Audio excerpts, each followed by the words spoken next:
Selamat datang teman-teman, di channel kami yang membahas tentang sejarah dunia. Pada episode kali ini, kami akan membahas tentang sejarah dan kejayaan Kekaisaran Achaemenida. Kekaisaran Achaemenida adalah salah satu kerajaan terbesar dalam sejarah dunia kuno, yang menguasai wilayah luas di Timur Tengah pada masa itu. Tapi sebelum itu, jangan lupa like, komen, dan subscribe channel Legend History kami, dan aktifkan lonceng notifikasinya, agar tidak ketinggalan episode-episode seru lainnya. Jadi, tanpa berlama-lama lagi, ayo kita mulai menjelajahi lebih dalam tentang Kekaisaran Achaemenida.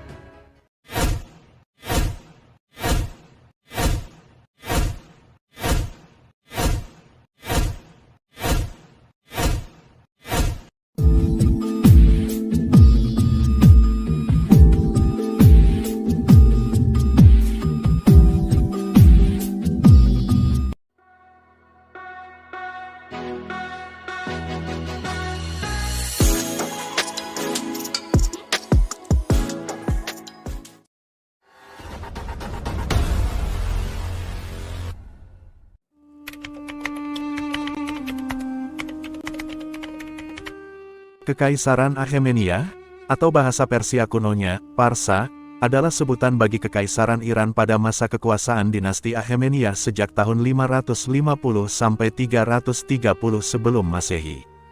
Sebelum menguasai seluruh Iran, dinasti ini awalnya adalah penguasa kawasan Persia di Iran Selatan. Achaemenida adalah dinasti pertama asal Persia yang menjadi penguasa seluruh Iran, sehingga kekaisaran mereka juga disebut dengan Kekaisaran Persia pertama. Dinasti Achaemenida menjadi penguasa Iran setelah raja mereka, Koresi Agung, menggulingkan Konfederasi Medes pada abad ke-6 sebelum Masehi. Kekaisaran ini meluas hingga pada akhirnya menguasai wilayah yang amat besar di dunia kuno, dan pada tahun 500 sebelum Masehi, membentang dari lembah Indus di Asia Selatan, hingga ke Trakia dan Makedonia, di perbatasan timur Laut Yunani. Tidak ada kekaisaran lain sebelum masa itu yang lebih besar daripada Kekaisaran Achaemenida. Kekaisaran Achaemenida pada akhirnya menguasai Mesir juga. Kekaisaran ini dipimpin oleh serangkaian raja yang menyatukan suku-suku dan bangsa-bangsanya yang terpisah-pisah dengan membangun jaringan infrastruktur jalan yang rumit. Bangsa Persia menyebut diri mereka, Pars, yang berasal dari nama suku Arya asli mereka, Parsa, dan bermukim di daerah yang mereka beri nama Parsua, atau Persis, dalam bahasa Yunani, yang dibatasi oleh Sungai Tigris di barat, dan Teluk Persia di timur. Tempat ini menjadi wilayah pusat mereka pada masa Kekaisaran Achaemenida. Dari daerah inilah Koresi Agung pada akhirnya muncul dan mengalahkan bangsa Medes, Lydia, dan Kekaisaran Babilonia, membuka jalan untuk penaklukan selanjutnya ke Mesir dan Asia Kecil.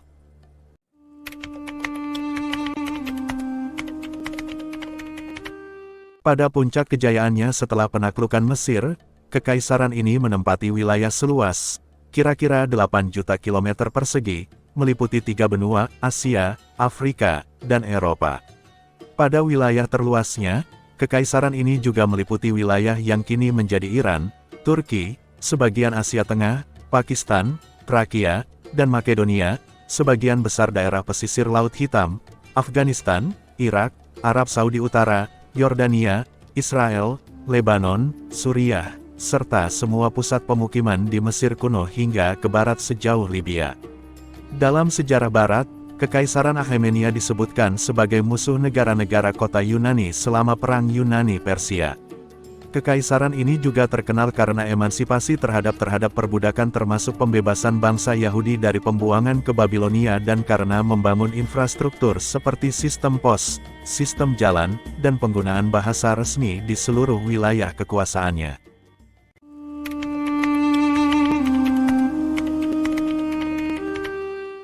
Menurut pandangan tradisional, wilayah Kekaisaran Achaemenida yang amat luas, dan keragaman etnokulturalnya yang luar biasa, pada akhirnya menjadi kerugian karena penyerahan kekuasaan kepada pemerintah lokal, dan pada akhirnya melemahkan otoritas pusat milik raja, membuat banyak energi dan sumber daya terbuang sia-sia, akibat harus menghentikan pemberontakan lokal.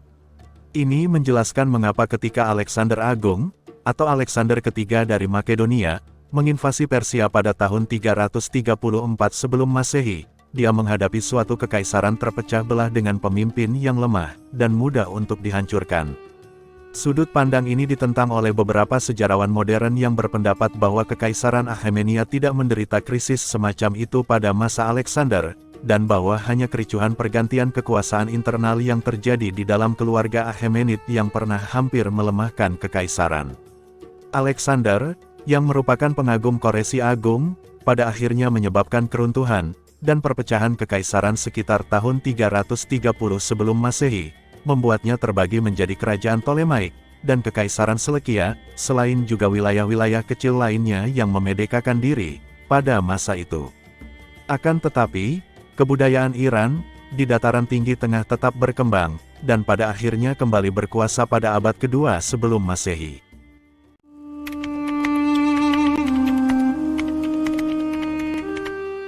Warisan sejarah Kekaisaran Achaemenida bukan hanya pengaruh teritorial dan militernya saja, melainkan meliputi pula pengaruh kebudayaan, sosial, dan keagamaan. Banyak orang Athena yang mengadopsi kebiasaan Achaemenida dalam kehidupan sehari-hari mereka, sebagai akibat dari kontak antar budaya, beberapa karena pernah dikerahkan oleh, atau bersekutu dengan Raja Persia.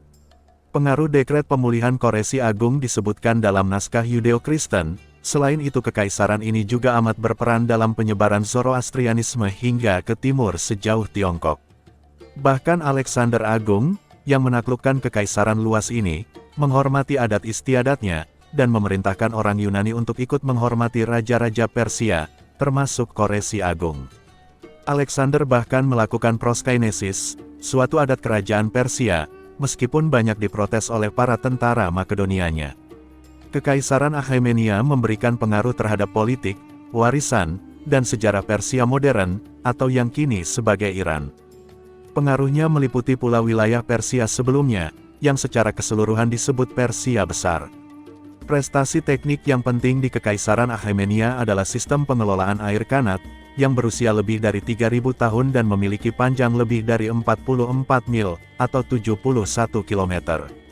Pada tahun 480 sebelum Masehi, diperkirakan bahwa sekitar 50 juta orang tinggal di Kekaisaran Achaemenida, atau sekitar 44% dari seluruh populasi dunia pada masa itu, menjadikannya kekaisaran dengan jumlah penduduk terbanyak di dunia pada masa itu.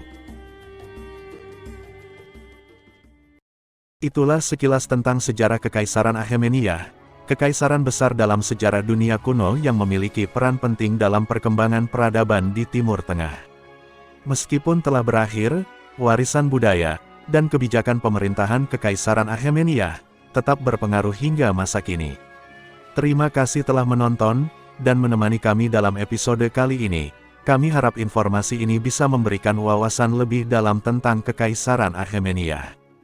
Jangan lupa like, komen, dan subscribe channel Legend History kami, dan juga menyalakan lonceng notifikasinya agar tidak ketinggalan episode-episode seru lainnya.